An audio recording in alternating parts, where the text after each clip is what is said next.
Blessed mornings, every one of us. Okay, start for our teaching this message this morning. Okay, bago tayo magsimula, let's pray muna. Father in heaven, praise and thank you to God for this wonderful evening given us, ito quality, nagawin po sa amin, God, at pray, nagpapumuna sa mga isa, God sa akin, na mag-share ng words, at Father, na makita po yung katotohanan na binigay ng Diyos dito sa Bible ni God. Father, po sa total na maintindihan niyo po yung sabihin po dito sa Jesus name. Yung nalangin. Jesus name. Amen. Okay. The text that we preach this morning is the fourth book of Moses, which Numbers. Numbers is written by Moses. This is the fourth book of Moses. This book is written by Moses, and this is for sinulat niyo po ito para po sa mga Israelites people. Okay? In Numbers chapter 14, verse 1, yung text po natin, verse 1 to 4, said, "And all the congregations lifted up their voice that cried, and the people wept that night, and all the children of Israel murmured against Moses and against Aaron. And the whole congregation said unto them, Would God that we had died in the land of Egypt, or would God he had died in this wilderness? And wherefore had the Lord brought us into this land to fall by the sword, that our wives and our children shall be prey? Were it not better for us to return into Egypt? And they said one to another, Let us make a captain, and let us return into Egypt." So, pag-uusapan po natin ngayon is all about the fear of the Israelites. Our title is The Fear of the Israelites. Amen.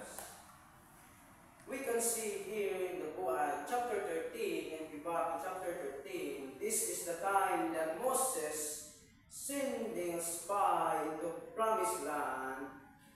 Okay, when Moses sent the 12 spy promised land, the search the land of Canaan.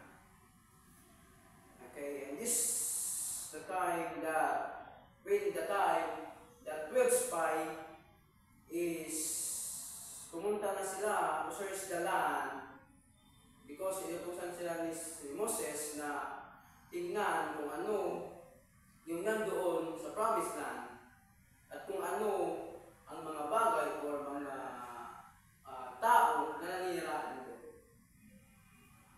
At nung pumunta na yung mga 12 spy, after 40 days, bumalik sila kay Moses, and they report what did they say, or ano yung nakita nila doon sa promised land. Okay. And this passage, in verse number 26, "And they went and came to Moses and Aaron, to all the congregation of children." This is the time na nagsimula, ito na yung time na nagsimula na yung takot ng mga Israelites people, because the 10 spy reported, alam naman natin that this story is ito yung mali yung 12 spy. Okay? That 10 spy is reported ever, kaya dahil sa 10 spy is nagkagulo yung congregation, nagkagulo ang mga tao. Nag-report sila that, okay, that land is good, but in the other side is may negative. The negative there is kung ano yung nakita nila doon. Sabi nila, okay, yung land is good, mataba yung land, but yung naninirahan doon is malalaki daw. It was with a giant. It is a giant. And sa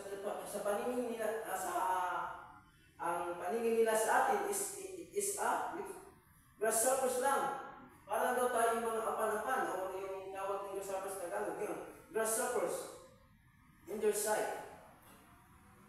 So dito, makikita natin na lahat ng nagawa ng Panginoon sa kanila is nakalimutan nila. So, I have 2 points this morning. First point is, fear causes us to look backward instead to forward. That's right. Fear causes us to look backward instead to forward. The people of Israel, because of their fear, they decided to look backward into Egypt. We can see here in chapter and verse number 4, this is the time that and they said one to another, let us make a captain and let us return into Egypt. Because of their fear, they decide to back into Egypt. Even God promised ng Panginoon sa kanila na that land is ibibigay sa kanila. But dahil sa takot nila, they decide to back into Egypt. As for now, as a Christians, even God is always reminding us, always encouraging us na magpatuloy, but because we have fear in our lives, parang natatabunan yung faith natin. Okay? Because yung fear at yung faith is ano yan sila mag-ano talaga yan sila. If yung fear mo is mas higher pa sa faith mo, for sure, na maladown ka talaga. Hindi ka makakapagpatuloy. But if your faith is more than your fear, Amen. I dare you, brother, magiging consistent ka sa paglilingkod sa Panginoon.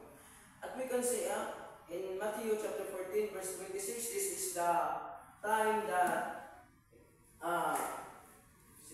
14 verse 26, this is the time that Apostle of Jesus Christ walking in water, walking in the sea. In verse number 4, Matthew 14 verse number 4. No, mali. Nagkaiba. 14:26. 14 number 26.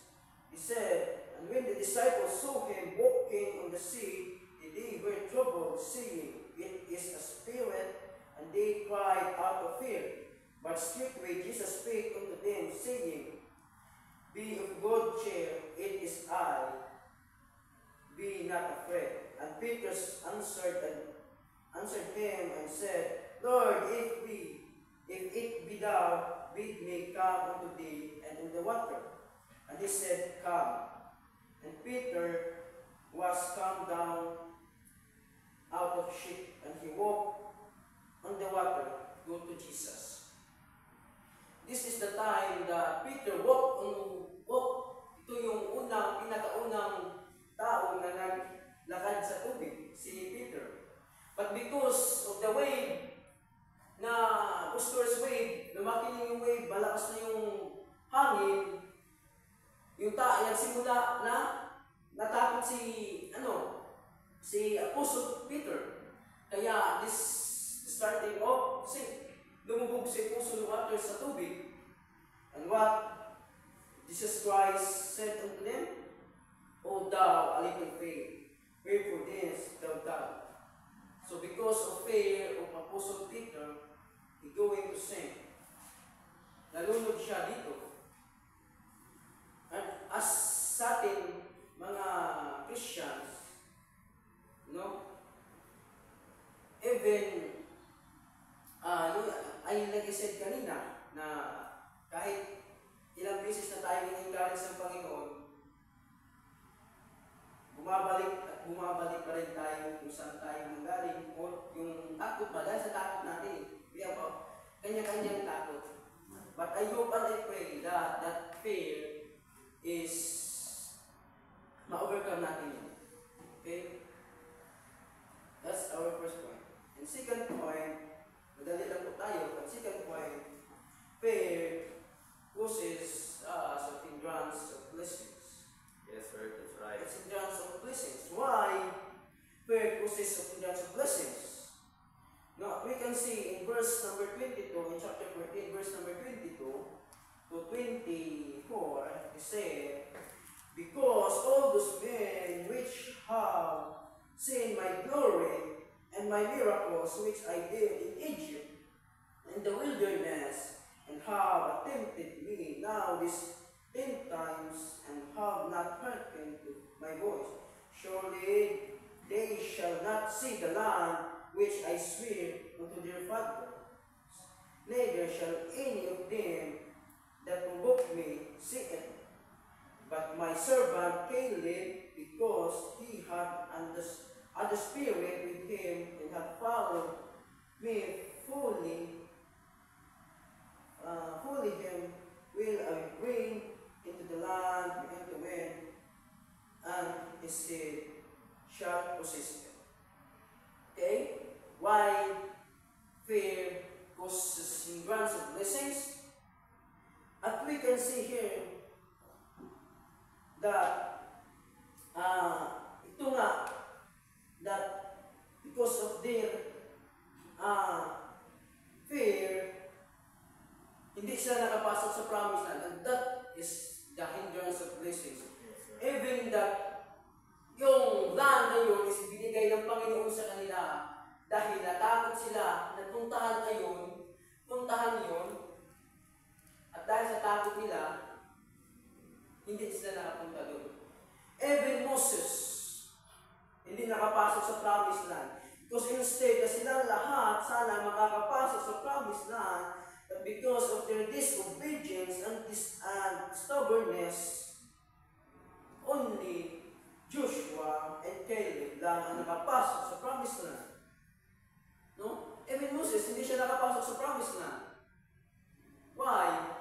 Because Moses din ay nagpadala siya kung ano yung sinasabi ng mga tao, ng congregation. And that's the hindrance of blessing. Imbis na ang ganda-ganda ng pamumuhay sa nila doon sa promise na, ang ganda-ganda ng plano ng Panginoon sa kanila, ang ganda-ganda ng lupa na kung saan sila pinadala ng Panginoon, but because of their fear, lahat iyon ay nawala. Hindi naman agad-agad na nawala sila, but when palaalakan sila sa wilderness, unti-unti silang kinuha ng Panginoon. Unti-unti silang namatay sa wilderness. At only Caleb and Joshua survived in the wilderness and nakapasok sa promise. If we apply in our lives, in our Christian lives, many times that God pinapakitaan tayo ng kabutihan, pinapakitaan tayo ng opportunity ng Panginoon, but because we're doubt, but because nag-stop tayo, but because hindi tayo sumunod sa Panginoon, nasayang, imbis na yung blessings na ibibigay ng Panginoon sa atin is hindi, na-hindrance yun. Nahawakan yun. Dahil, yun nga, may doubt tayo, may fear tayo. It is an encouragement for us, if may panawagan tayo sa Panginoon, if yung Panginoon ay may pinapagawa sa atin, I hope and I pray that we obey God's will, we obey kung ano man yung inutos ng Panginoon sa atin. Kasi, nasa huli talaga yung pagsisisi. We can see in this book of Numbers that all the congregation or the old people or the children of Israel, because of their this murmuring, disobedience unto God, this stubbornness, hindi sila nakapagpatuloy, hindi nila na-possess yung land. So sayang lang yung blessing. Napunta lang doon sa dalawang imbis na lahat ng mga panganabang hindi na. Only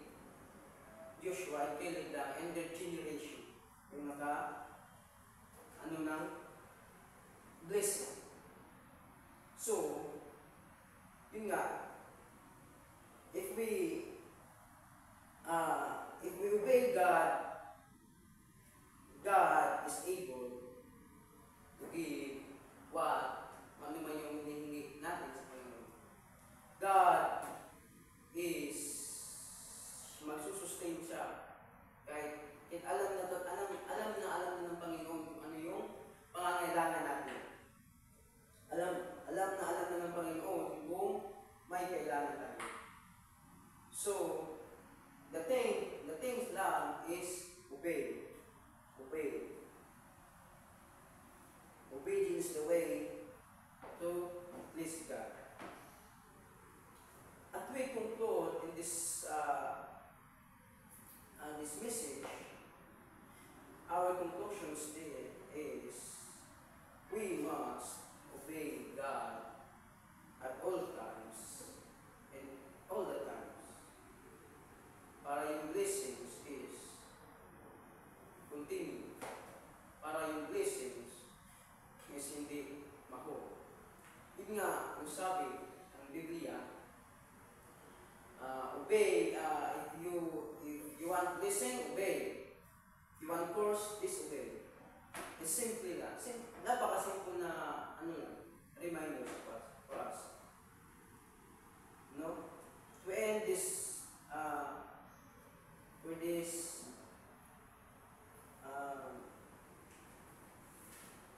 verse 2 Timothy chapter 4, we can see, I hope that this verse is mapapahawakan natin ito habang tayo or magpapatuloy tayo sa Panginoon. Chapter 4, 2 Timothy chapter 4, verse 7, Apostle Paul is said here, is the time that Apostle Paul is doing kasi namamatay na siya dito. But he leave this verse or this truth that I have fought a good fight, I have finished my course, I have kept the faith. I hope and I pray na matatapos natin kung ano mang yung race, kung ano mang yung pinapagawa ng Panginoon sa ayot na ma-finish natin na strong and sa Panginoon. Andun pa rin tayo sa akin ng Panginoon. I hope that this message is nakaalis mo lang because yun. Okay. So, let's pray po.